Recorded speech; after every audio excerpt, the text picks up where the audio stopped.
بسم الله الرحمن الرحيم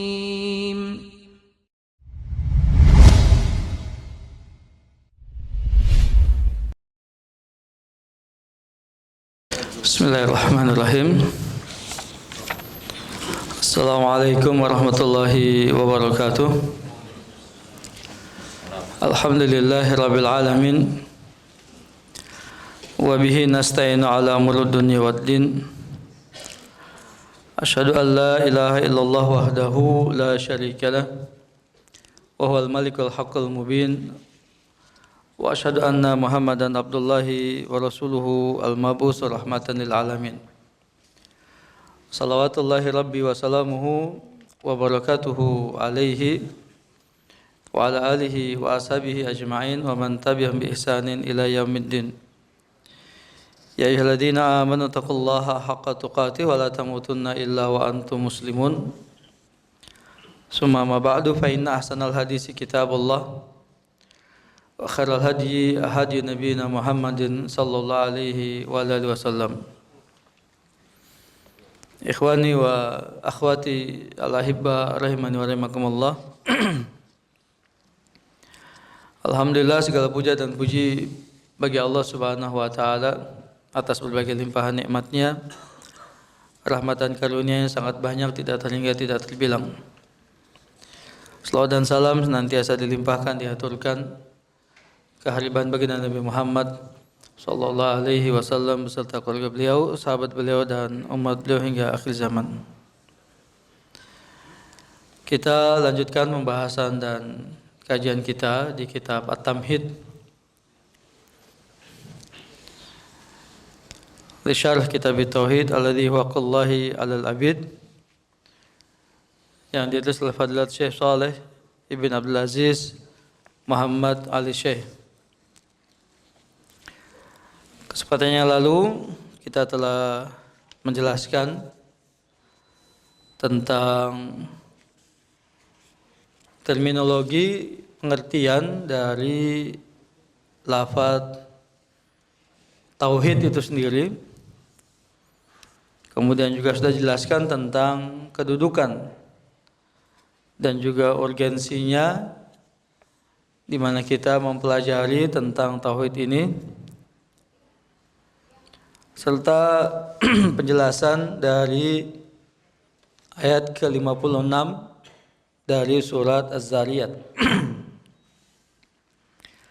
Hari ini kita masuk pada ayat kedua sebagai dalil kedua dari mukadimah kitab tauhid ini, yaitu firman Allah Subhanahu wa taala di surat An-Nahl surat ke-16 ayat 36. Surat An-Nahl surat ke-16 ayat 36. Allah berfirman, a'udzubillahi minasyaitonir rajim. Wa laqad ba'atsna fi kulli ummatin rasulan an i'budullaha wajtanibut taghut. Faminhum man hadallahu wa minhum man haqqat 'alaihi ad-dalalah. Fasiru fil ardi fanzuru kaifa kana 'aqibatul mukadzibin. Artinya, dan sungguh kami telah mengutus seorang Rasul untuk setiap umat agar menyerukan, sembahlah Allah dan jauhilah taugut. Kemudian di antara mereka ada yang diberi petunjuk oleh Allah dan ada pula yang telah dalam kesesatan. Maka berjalanlah kamu di atas muka bumi dan perhatikanlah bagaimana kesudahan orang yang mendustakan rasul-rasul itu.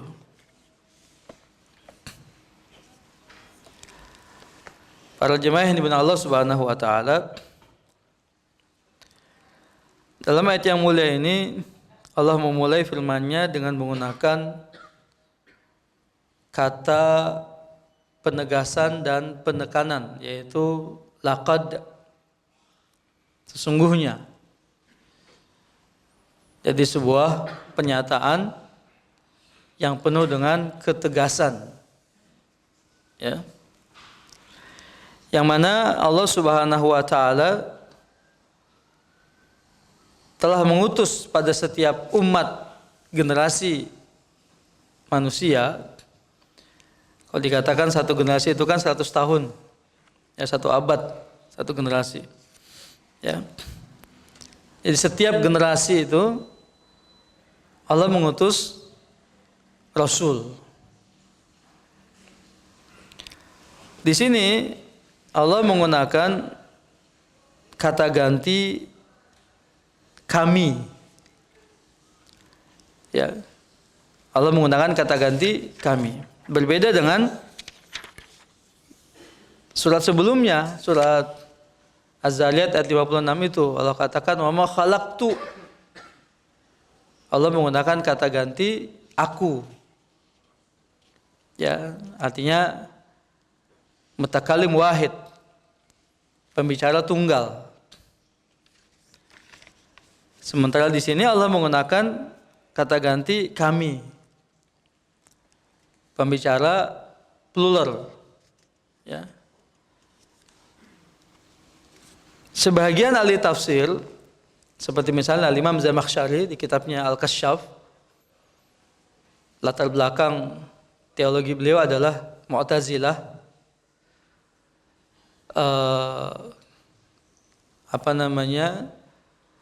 Rasionalis, mengatakan bahwa ketika Allah menggunakan kata ganti pembicara jamak atau kami, mengindikasikan adanya peran makhluk Allah yang lain.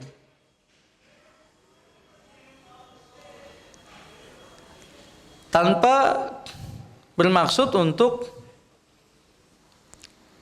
menyekutukan Allah atau menyudutkan Allah yang memerlukan peran makhluk tersebut. Tetapi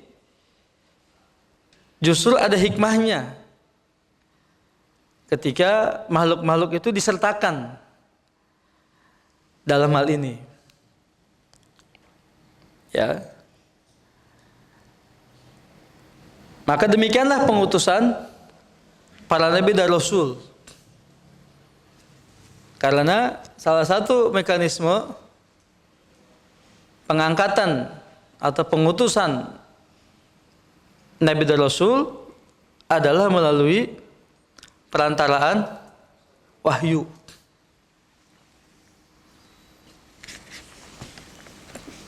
Antum buka di surat Syura surat 42 ayat 51.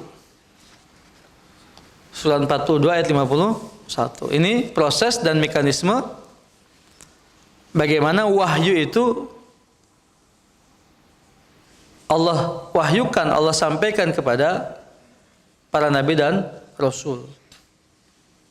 Allah berfirman, a'udzubillahi minasyaitonirrajim. Wa ma kana li basharin an yukallimahullahu illa wahyan au min wara'i hijabin au yursila rasulan fayuhi bi iznihi ma yasha innahu aliyyun hakim. Surat Syura surat 42 ayat 51. Ya. Bagaimana wahyu itu disampaikan, diturunkan, diwahyukan oleh Allah kepada setiap nabi dan rasul.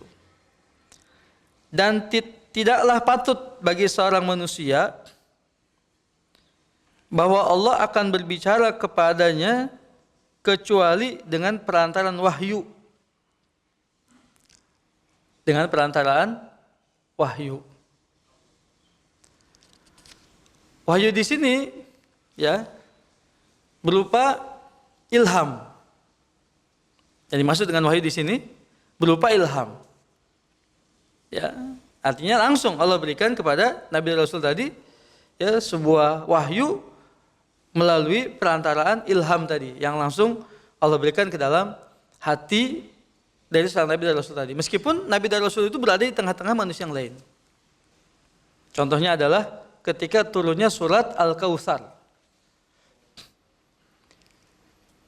Turunnya surat Al-Kautsar ini ajib. Ya. Nabi bersama dengan sahabat yang sedang duduk di masjid. Sedang bercengkrama, berbicara bersama-sama di masjid. Lalu Allah turunkan surat Al-Kautsar, inna a'tainakal kautsar fasholli rabbika wanhar inna syani'aka wal kepada beliau sallallahu alaihi wasallam. Sementara sahabat-sahabat yang lain tidak tahu bagaimana wahyu itu telah turun pada Nabi sallallahu pada saat itu di hadapan mereka. Nabi tersenyum setelah mendapatkan wahyu itu. Nah, sahabat melihat senyumnya Nabi. Ada apa gerangan kok tiba-tiba tersenyum? Padahal sedang duduk bersama mereka.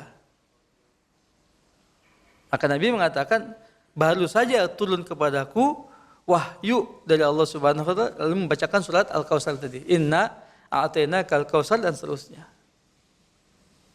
Nah, ini disebut dengan wahyu yang berupa ilham langsung. Ya. Allah berikan pada seorang Nabi dan Rasul tadi ke dalam hatinya. Ya, ila qalbika litakuna minal mundirin, kepada hatimu agar kamu termasuk salah seorang yang mendapatkan kabar atau memberikan kabar peringatan. Itu yang pertama. Yang kedua, atau dari belakang tabir. Kembali ke surat Syura ayat 51. Atau dari belakang tabir, ya.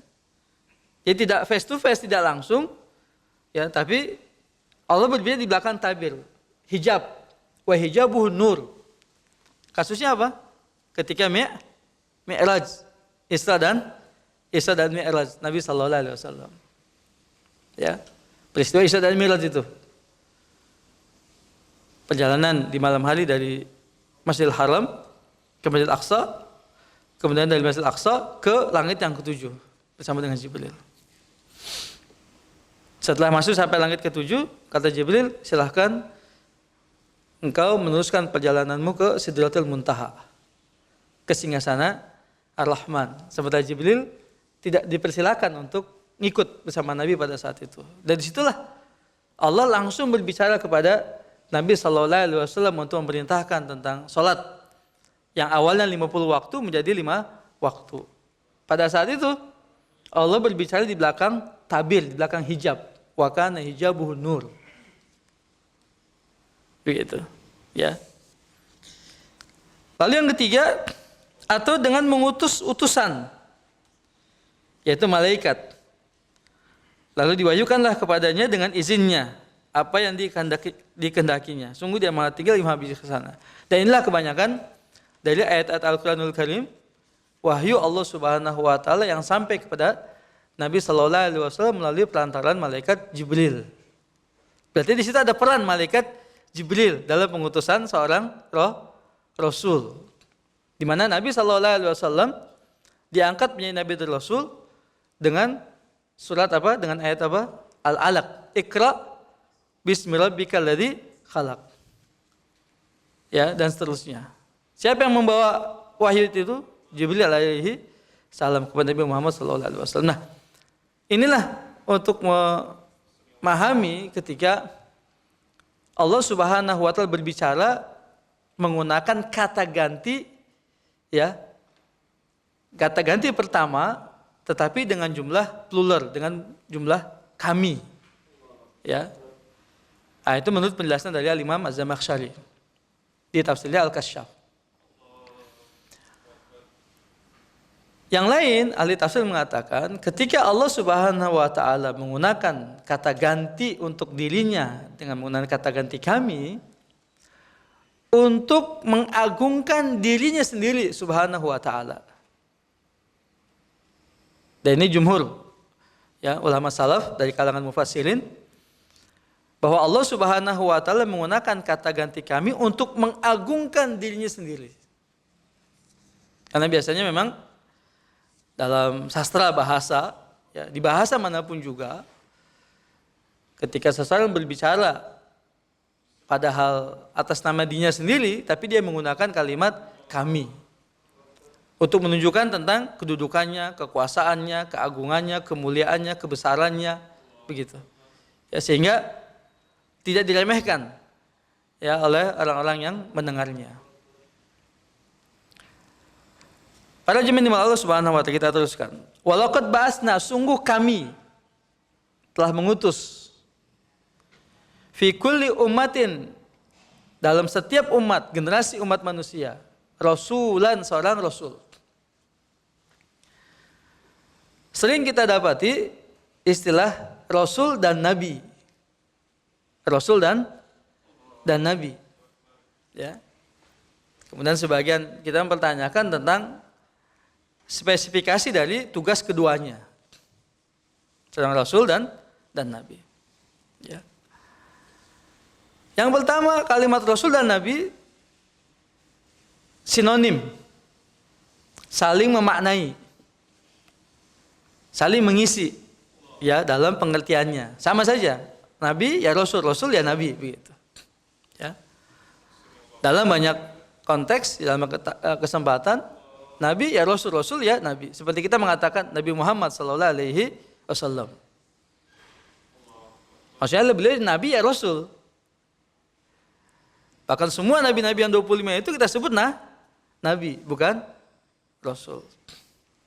Ya. Jadi istilah nabi dan rasul itu saling memaknai satu dengan yang lain.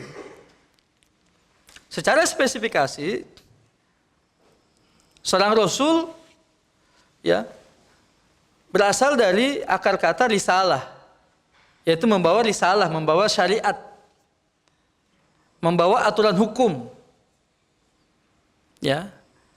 Yang berbeda dengan risalah, syariat atau aturan hukum yang berlaku sebelumnya, atau yang ada pada masanya, di mana mereka tidak saling mengikat satu dengan yang lain, kecuali risalahnya Nabi Muhammad SAW yang menghapuskan semua syariat-syariat sebelumnya. Ini salah satu keutamaan dari Nabi Muhammad SAW sebagai Nabi akhir zaman, Khatamul Anbiya'i wal Mursalin, di mana syariat agama Islam yang dibawa oleh Nabi Muhammad SAW menghapuskan syariat nabi-nabi yang diutus sebelum beliau. Karena tidak ada nabi lagi, tidak ada rasul lagi yang akan diutus oleh Allah Subhanahu wa taala sepeninggalnya Nabi Muhammad SAW. Sementara risalah syariat, aturan hukum, nabi-nabi yang sebelum Nabi Muhammad SAW tidak saling menghapuskan satu dengan yang lain, tidak saling mengikat satu dengan yang lain. Sebagai contoh misalnya dalam banyak ayat Al-Quran kita mendapati kisahnya Nabi Ibrahim yang hidup sejaman dengan Nabi Lut. Betul enggak? Nabi Ibrahim hidup sejaman dengan Nabi Lut. Karena ketika malaikat Jibril dan Mikail itu datang, atau malaikat itu datang untuk mengazab kaum Nabi Lut, datang terlebih dahulu ke Nabi Ibrahim sallallahu alaihi wasallam sambil memberikan kabar gembira tentang kelahiran putra beliau. Bahwasanya mereka mengatakan kami diutus kepada kaum Lut untuk mengazab mereka. Menunjukkan bahwasanya mereka berdua hidup dalam satu zaman. Tetapi syariat Nabi Ibrahim tidak mengikat kaum ya atau syariat yang dibawa oleh Nabi Lut. Begitu pula Nabi Musa dengan Nabi Syuaib. Bahkan Nabi Musa menikahi Nabi Syuaib, putrinya Nabi Syuaib. Kan gitu. Ya. Apalagi Yakub dengan Yusuf, bapak dengan anak. Syariat Nabi Yakub sebagai bapaknya dan Yusuf sebagai putranya. Kedua-duanya seorang nabi. Tidak saling mengikat aturan syariat hukum yang ada di antara mereka satu dengan yang lainnya. Masing-masing berdiri sendiri sesuai dengan kaumnya. Makanya mengatakan ma min nabiyyin illa bu'itsa liqaumihi khassah. Tidaklah seorang nabi yang diutus sebelumku kecuali diutus untuk kaumnya semata. Tidak saling mengikat satu dengan yang lain. Wa innama ana bisu likafatin nas. Sementara aku diutus untuk semua manusia. Jadi kesimpulannya, status Rasul adalah seorang nabi yang membawa risalah syariat atau aturan hukum yang independen. tersendiri. Berbeda dengan rasul-rasul yang diutus sebelumnya atau yang lain yang ada pada masanya. Dan mereka tidak saling mengikat satu dengan yang lainnya kecuali risalah Nabi Muhammad SAW yang menghapuskan semua syarat risalah-risalah yang ada sebelumnya. Maka dikatakan Taurat, Injil, ya, Tauratnya Nabi Musa, Injilnya Nabi Isa, itu terhapuskan dengan Al-Quranul Karim. Hukum yang ada pada Taurat dan pada Injil terhapuskan oleh Al-Quranul Karim. Untuk setiap kaum muslimin. Ya. Sementara Nabi tidak membawa syariat baru. Tidak membawa aturan hukum yang baru. Tetapi dia melanjutkan, mengaplikasikan syariat, hukum, aturan yang ada sebelumnya pada masanya, kaumnya. Sebagai contoh adalah Nabi-Nabi Bani Israel. Nabi-Nabi Bani Israel. Di situ ada Yusha, di situ ada David, di situ ada siapa lagi itu ya, Uzair misalnya. Ya, itu semua nabi-nabi di kalangan Bani Israel. Di mana mereka hanya melaksanakan isi Taurat yang dibawa oleh Musa alaihissalam. Ya. Kita terkait lagi, berhadapan lagi dengan Khidir. Ya, Khidir, seorang nabi atau rasul, atau Allah sebutkan di surat Al-Kahfi sebagai min ibadina, di antara hamba-hamba kami orang yang saleh. Dari beberapa penelitian panjang lebar oleh para ulama, pendapat yang lebih kuat adalah bahwasanya Khidir adalah seorang nabi, ya, hidup sejaman dengan Nabi Musa, tetapi dia memiliki kekhususan dalam syariatnya. Gitu. Ya. Taib. Lalu bagaimana dengan umat Nabi Muhammad SAW? Kalau tadi dikatakan setiap umat, setiap generasi, ya. Kalau biasanya hitungan satu generasi 100 tahun, ya. Tapi tidak juga. Kita saja sudah 1400 nih. Sudah 1444 tahun kan semenjak hijrahnya Nabi SAW. Terus sudah 14 abad, 15 masuk ke 15 abad kita. Ya, sejak pengutusan Nabi SAW. Ya, masih sebagai umat Muhammad SAW. Ya, bahkan disebutkan dalam kajian sejarah masa berlakunya atau syariat Taurat yang dibawa oleh Nabi Musa dan juga nabi-nabi pada Bani Israel itu sekitar kurang lebih ya 1500 tahun. Ya. Atau 3000 tahun, 2 kali lipat dari umat Nabi Muhammad SAW. 3000 tahun, 1500 sampai 3000 tahun. Lalu kemudian umat siapa namanya Nabi Isa, ya, Nasara, ya, kurang lebih sekitar 1000 tahun, ya, atau 500 sampai 1000 tahun. Dan sejak masa peninggalnya atau diangkatnya Isa alaihissalam sampai diutusnya Nabi Muhammad SAW kurang lebih 600 tahun. Ya, ada masa kekosongan. Ya, sejak diangkatnya Nabi Isa sampai diutusnya Nabi Muhammad SAW itu kurang lebih 600 tahun.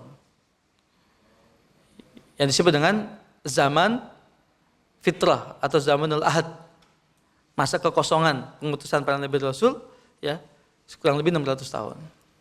Nah, di situ terjadi diskusi para ulama tuh, bagaimana kondisi mereka yang 600 tahun itu ketika tidak adanya nabi dan rasul. Ya. Itu panjang lebar lah, ya, diskusi dengan para ulama. Di sini yang fokus pembicaraan oleh penulis tentang ayat ini adalah seruan propaganda yang diemban oleh setiap nabi dan rasul yang diutus oleh Allah Subhanahu wa taala. Apa seruannya? Adalah ani'budullaha wastanibut taghut. Itu seruannya, itu propagandanya para nabi dan rasul. Sembahlah Allah dan jauhi taghut. Beribadahlah kepada Allah dan jauhi, tinggalkan peribadatan penyembahan kepada taghut. Kalian semua wajib harus menyembah, beribadah, tunduk patuh, ya, submission kita nih, submission itu hanya kepada Allah Subhanahu wa taala dan tidak kepada selainnya. Itu seruannya dan itu propagandanya. Semua para nabi dan rasul. Ya, sebagaimana disebutkan misalnya di surat Hud. Ya. Surat Hud itu surat yang ke-11. Ya. Semua para nabi dan rasul menyerukan itu. Ya, u'budullaha ma lakum min ilahin ghairuh. Begitu, ya. Dimulai dari Nabi Nuh, ya. Dimulai dari dakwahnya Nabi Nuh. Ya, untuk menyerukan kepada umatnya agar mereka menyembah Allah Subhanahu wa taala dan tidak menyembah kepada selainnya. Walaqad arsalna Nuhan ila qaumihi inni lakum nadhirun mubin alla ta'budu illallah. Alla ta'budu illallah. Nah, itu kisahnya Nabi Nuh. Kemudian di ayat selanjutnya berbicara tentang Nabi Hud.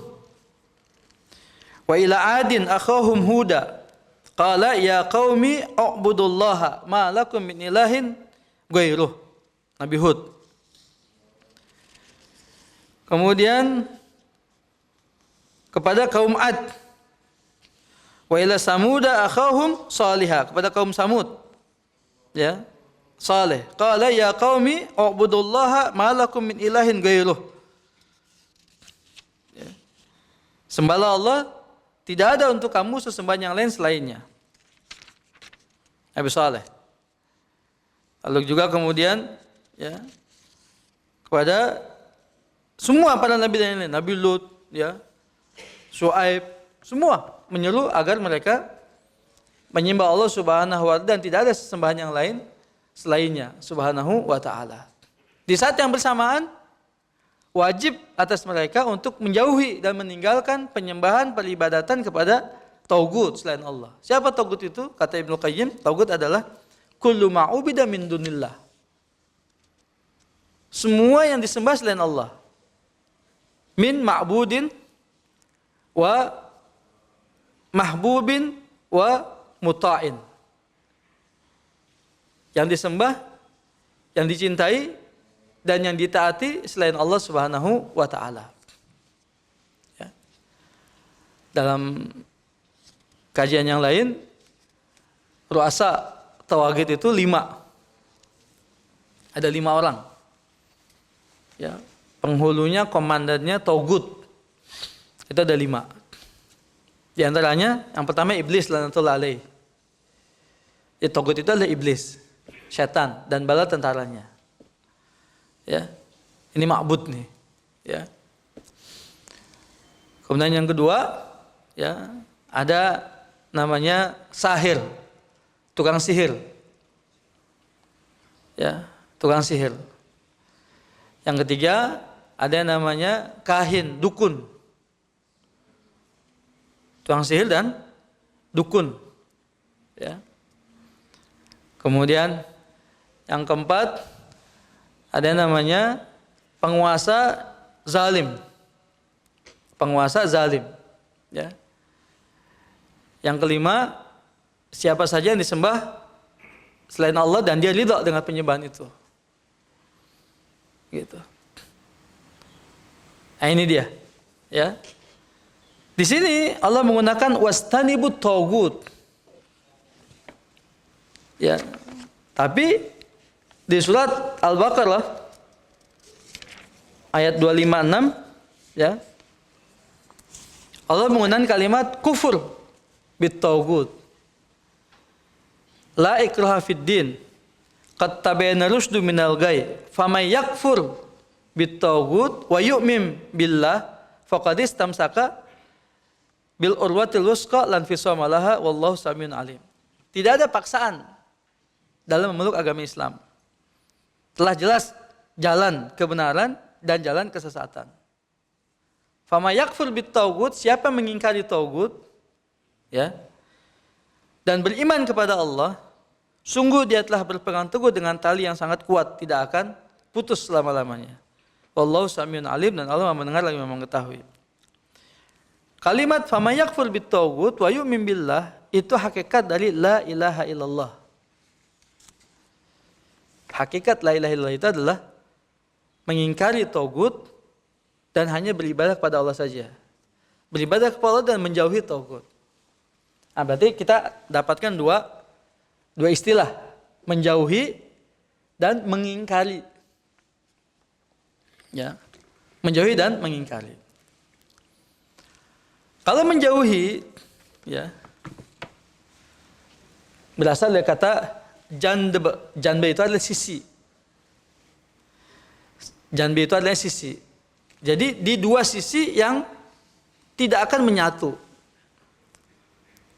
Seperti dua sisi rel kereta api kiri dan kanan akan begitu terus dan tidak akan ketemu, tidak akan menyatu. Jadi kalau menjauhi itu begitu. Menjauhi, menghindari dan tidak akan mendekat-dekat, tidak akan menyatu. Ya. Doanya Nabi Ibrahim sallallahu alaihi wasallam mengatakan, Rabbi uznubni wa baniya an na'budal asnam. Jauhkanlah aku dan anak keturunanku dari menyembah berhala-berhala, patung-patung, dari berbuat syirik. Jadi antara dirinya dengan kesyirikan, antara dirinya dengan taghut itu jauh, tidak akan bersatu. Itu kalimat, ya, jauhilah taghut. Jadi kalau dekat-dekat, ya itu sudah membahayakan. Ya, seperti halnya ketika Allah mengatakan wala taqrabuz zina innahu kana fahisyatan wa asabil. Jangan kamu dekati. Ada jauhi. Jangan kamu dekati. Ya, hindari. Kesyirikan juga begitu, jangan kamu dekati kesyirikan. Jauhi dia, tinggalkan. Ya. Ini kalimat menjauh atau meninggalkan. Ya, penyembahan taghut yang disembah selain Allah. Yang 5 tadi disebutkan. Nah, di surat Al-Baqarah, sesudah ayat kursi itu, dengan kalimat kufur, yakfur bit-taghut, mengingkari taghut. Apa yang maksudnya mengingkari taghut?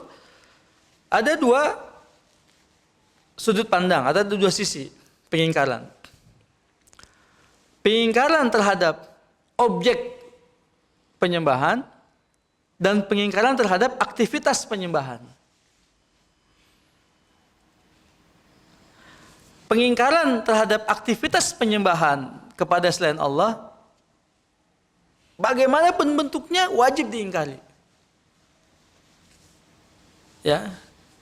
Dengan mengatakan bahwa perbuatan tersebut sesat, batil.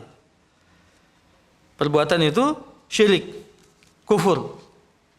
Aktivitas penyembahan yang dilakukan kepada selain Allah, siapapun juga, kepada selain itu siapapun dan apapun juga. Baik yang bernyawa atau tidak bernyawa, baik berbentuk atau tidak berbentuk. Ya. Dari makhluk-makhluk ciptaan Allah tabaraka wa taala, maka aktivitas penyembahan kepada mereka selain Allah itu, ya, wajib diingkari. Ya. Kepada siapapun, kepada apapun. Ya, aktivitas itu dilakukan. Sudut yang kedua atau sisi yang kedua adalah pengingkaran terhadap objek penyembahan. Objek penyembahan yang diingkari adalah yang dia ridha dengan penyembahan itu. Adapun yang tidak ridha, tidak perlu diingkari. Meskipun manusia menyembahnya. Sekali lagi, pengingkaran kepada objek penyembahan adalah ketika objek penyembahan itu ridha dengan persembahan atau dengan penyembahan manusia kepadanya. Ketika meridainya. Tetapi ketika objek itu penyembahan tidak ridha dirinya disembah, ya, oleh manusia, maka tidak boleh kita ingkari. Contoh, ada enggak manusia menyembah matahari? Ada. Tapi apakah matahari ridho dengan penyembahan itu? Tidak. Matahari sama sekali tidak memerintahkan dan tidak ridho matahari disembah. Bulan, ada yang menyembah bulan. Apakah bulan ridho dengan penyembahan itu? Bintang-bintang. Apakah bintang-bintang itu ridho dengan penyembahan itu? Ya. Malaikat sekalipun juga. Ada yang disembah, menyembah malaikat. The angel katanya. Apakah malaikat itu ridho dengan penyembahan mereka? Tidak. Nabi, Rasul, ada yang menyembah Nabi dan Rasul? Yang mengatakan dia adalah anak Tuhan? Ada. Tapi apakah Nabi itu rela dengan penyembahan mereka? Tidak. Nah, ketika objek penyembahan itu tidak rela dengan penyembahan yang dilakukan terhadap dirinya, maka nggak boleh diingkari. Tetapi iblis laknatullah alaih, justru dia menyuruh, mengajak manusia untuk menyembah dirinya. Maka wajib untuk diingkari iblis itu. Kan gitu. Tukang sihir, ya, mengajak para pengikutnya untuk mentaatinya. Wajib diingkari tukang sihir tadi. Dukun, ya, mengajak pengikutnya untuk mempercayai apa yang dia sampaikan. Wajib diingkari dukun tadi. Begitu. Jadi pengingkaran terhadap penyembahan selain Allah dilihat dari dua sisi tadi. Aktivitasnya dan objek penyembahannya. Itu kalimat pengingkaran. Ya. Kesimpulannya adalah bagaimanapun juga bentuknya, semua yang ditujukan kepada selain Allah Tabaraka wa Ta'ala wajib untuk kita hindari, wajib untuk kita jauhi. Dan itulah hakikat daripada tauhid. Jadi tauhid itu bersamaan. Di waktu yang bersamaan, di saat yang bersamaan, harus menyembah Allah dan meninggalkan penyembahan kepada selain Allah. Harus itu. Belum jika bertauhid. Kalau dia sholat 5 waktu, tapi ketika malam Jumat dia pergi ke kuburan, keramat untuk minta-minta berkah, nggak bertauhid namanya. Kan gitu. Ya. Dia sholat 5 waktu, dia berdoa, dia zikir pada Allah, tapi di satu kesempatan dia meminta kepada dukun, kepada tukang sihir, kepada paranormal dan sebagainya. Dia berzikir dan berdoa kepada Allah, di lain kesempatan dia bertawakal, dia mengandalkan kepada jimatnya, kepada gelangnya, kepada batu akiknya, ya, kepada akar baharnya, dan lain sebagainya. Tidak dikatakan bertauhid yang seperti itu. Bertauhid artinya semua. Betul-betul peribadatan tadi, ketergantungan tadi, tawakal tadi, keterikatan tadi hanya kepada Allah Subhanahu wa Ta'ala dan tidak kepada selainnya. Memintanya, bertawakalnya, memohonnya, pertolongannya, perlindungannya, harapannya, kecemasannya, semua hanya kepada Allah Subhanahu wa Ta'ala. Nah itu. Jadi parlimen Allah Subhanahu wa Ta'ala, hakikat dakwahnya para nabi dan rasul, ya, atau misi utama dakwahnya para nabi dan rasul dan propaganda mereka yang paling utama adalah, ya, mentauhidkan Allah Subhanahu wa Ta'ala dan tidak menyekutukannya dengan sesuatu apapun juga. Baru kemudian syariat yang lainnya. Ya. Baru kemudian syariat-syariat yang lainnya. Ya, ada syariat ketika perang, ketika berdamai misalnya, dalam berinteraksi sesama anggota masyarakat, dalam perniagaan misalnya, dalam menjunjung akhlak yang mulia dan lain sebagainya. Itu sesudah misi yang utamanya adalah mentauhidkan Allah Subhanahu wa Ta'ala.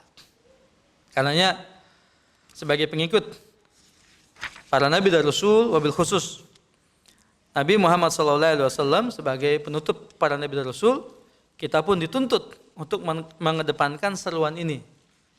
Ya, mengajak umat manusia untuk semata-mata beribadah kepada Allah Subhanahu wa Ta'ala, mentauhidkannya dan tidak menyekutukannya dengan sesuatu apapun juga. Wallahu a'lamu bi as-shawab. Baik para jemaah Allah Subhanahu wa Ta'ala, karena waktu membatasi kita, ya. Kalau ada yang ingin disampaikan dari para jemaah, didiskusikan, ditanyakan, saya persilakan. Fadhol. Ini ada yang bertanya mengenai ini tadi. Umat Yahudi atau Nasrani yang lahir setelah Nabi Muhammad sampai dan sekarang itu masuk ke dalam umatnya siapa, Ustaz? Apakah masuk ke dalam kelompok umat Nabi Muhammad? Iya. Baik. Melihat periodisasi, ya, melihat periodisasi, diangkatnya dan diutusnya Nabi Muhammad SAW menunjukkan bahwa siapapun manusia di negeri manapun juga, di belahan bumi manapun juga, dari keturunan siapapun juga, dari bangsa manapun juga, yang lahir ataupun yang ada semenjak diutusnya Nabi Muhammad SAW sampai akhir zaman, maka seharusnya dia menjadi umat Nabi Muhammad SAW. Umat Nabi Muhammad SAW dilihat dari dua status. Pertama, umat dakwah, ya.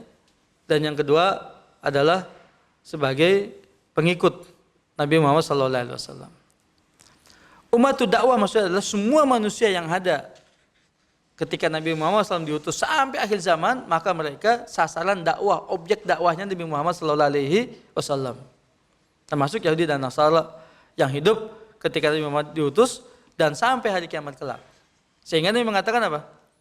Ma min Yahudiyin wala Nasraniyin yasma'u bi walam yu'minu bima ji'tu bihi famata dakhalan nar. Atau kama qala sallallahu alaihi wasallam. Tidaklah seorang Yahudi ataupun Nasrani yang mendengar aku tapi dia tidak beriman kepada apa yang aku bawa, dia mati masuk neraka. Sehingga dalam kesempatan yang lain Nabi juga mengatakan, "Lau kana akhi Musa hayyan la yas'au illa an yattabi'ani." Sekiranya saudaraku Musa masih hidup, tidak ada kesempatan baginya kecuali mengikuti aku. Kata Nabi sallallahu alaihi wasallam. Itu umat dakwah. Yang kedua, umat istijabatu dakwah, umat yang telah menerima dakwah. Artinya kita sebagai umat kaum muslimin yang menerima dakwahnya Nabi Muhammad, yang beriman kepada dakwahnya Nabi Muhammad sallallahu alaihi wasallam, ya beriman kepada beliau, kepada apa yang beliau bawa dari risalahnya, maka kita disebut dengan umat Muhammad sallallahu alaihi wasallam sebagai pengikutnya, disebut dengan umat istijabatu dakwah atau orang-orang yang menjawab menerima dakwah Nabi Muhammad sallallahu alaihi wasallam. Jadi semua manusia nih saat ini, ya, siapapun juga, dari kalangan manapun juga, agama apapun juga, aliran apapun juga, ya, mereka umat Nabi Muhammad sallallahu alaihi wasallam akan berhadapan dengan risalahnya Nabi Muhammad sallallahu alaihi wasallam, akan berhadapan dengan pertanyaan tentang siapa Nabi Muhammad sallallahu alaihi wasallam. Makanya dalam hadis Bara bin Azib riwayat Tirmidzi, tiga pertanyaan dalam kubur itu menanyakan tentang siapa? Tentang umat Muhammad, tentang Muhammad sallallahu alaihi wasallam. Ya kan? Ma nabiyuka? Di riwayat yang lain, ma qauluka fi hadzal rajul? Gitu. Ya, siapa nabimu? Apa pendapatmu tentang laki-laki ini? Itu siapa? Muhammad sallallahu alaihi wasallam. Buat orang-orang yang menerima dakwah beliau, beriman pada beliau, mengikuti beliau, maka dia akan mengatakan, Nabi Muhammad sallallahu alaihi wasallam. Aku mengikuti Muhammad sallallahu alaihi wasallam. Ya kan? Sementara orang-orang kafir yang tidak mau menerima dakwahnya Nabi Muhammad, dia akan mengatakan, aku nggak tahu. Ya, aku bukan pengikutnya. Siapa laki-laki itu aku nggak tahu. Karena nggak beriman kepada beliau sallallahu alaihi wasallam. Jadi kalau bicara masalah umat itu begitu. Ya. Dibagi dua keadaan, dua status sebagai umat dakwah atau umat mustajabud dakwah. Ya. Yang sebagai objek sasaran dakwah atau yang sudah menerima dakwah itu tadi, gitu kan. Jadi sampai hari kiamat kelak, ya karena nggak ada lagi diutusnya Nabi dan Rasul sudah beliau sallallahu alaihi wasallam. Makanya para ulama kita tuh menegaskan begini. Ini harus kita perhatikan sebenarnya, ya, tentang bagaimana kita mengikuti Nabi Muhammad sallallahu alaihi wasallam. Karena akan ditanya itu. Ya, kita mencontoh, kita mensuri tawal dan kita mengikuti, kita mematuhi semua yang beliau bawa. Karena itu akan ditanya persoalannya. Adapun orang lain selain beliau nggak akan ditanya tentang sahabat, apalagi tentang imam-imam, apalagi tentang kiai-kiai, apalagi tentang ustadz-ustadz, apalagi tentang nggak akan ditanya. Jadi kalau kita berbeda pendapat dengan selain Nabi Muhammad SAW, nggak ada persoalan itu. Kita berbeda, kita tidak mengikuti selain Nabi Muhammad, nggak ada persoalan buat kita. Yang jadi persoalan adalah ketika kita berbeda dan tidak mengikuti Nabi Muhammad sallallahu alaihi wasallam. Itu jadi persoalan buat kita. Itulah pentingnya berpegang dengan sunnah. Karena itu kan jadi persoalan. Nggak ngikutin guru, nggak ngikutin ajengan, nggak ngikutin kiai, nggak ngikutin syekh, nggak ngikutin imam, nggak ngikutin mursyid ini, nggak ngikutin ini segala macam, nggak ada persoalan. Nggak akan ditanya oleh Allah. Allah hanya menanya Nabi Muhammad sallallahu alaihi wasallam. Tuh pentingnya. Pentingnya berpegang dengan sunnah. Gitu. Ya. Demikian. Mudah-mudahan jawaban singkat bisa memberikan pencerahan buat kita semua. Allahumma amin ya rabbal alamin. Demikian para jemaah demi Allah Subhanahu wa taala kajian kita hari ini. Mudah-mudahan bermanfaat buat saya dan kita semua dalam menjadikan ilmu yang bermanfaat dan mengantarkan amal saleh. Allahumma amin ya rabbal alamin. Subhanaka Allahumma bihamdika asyhadu an la ilaha illa anta astaghfiruka wa atubu ilaik. Wa sallallahu ala nabiyina Muhammad wa ala alihi washabihi wasallam. Assalamualaikum warahmatullahi wabarakatuh.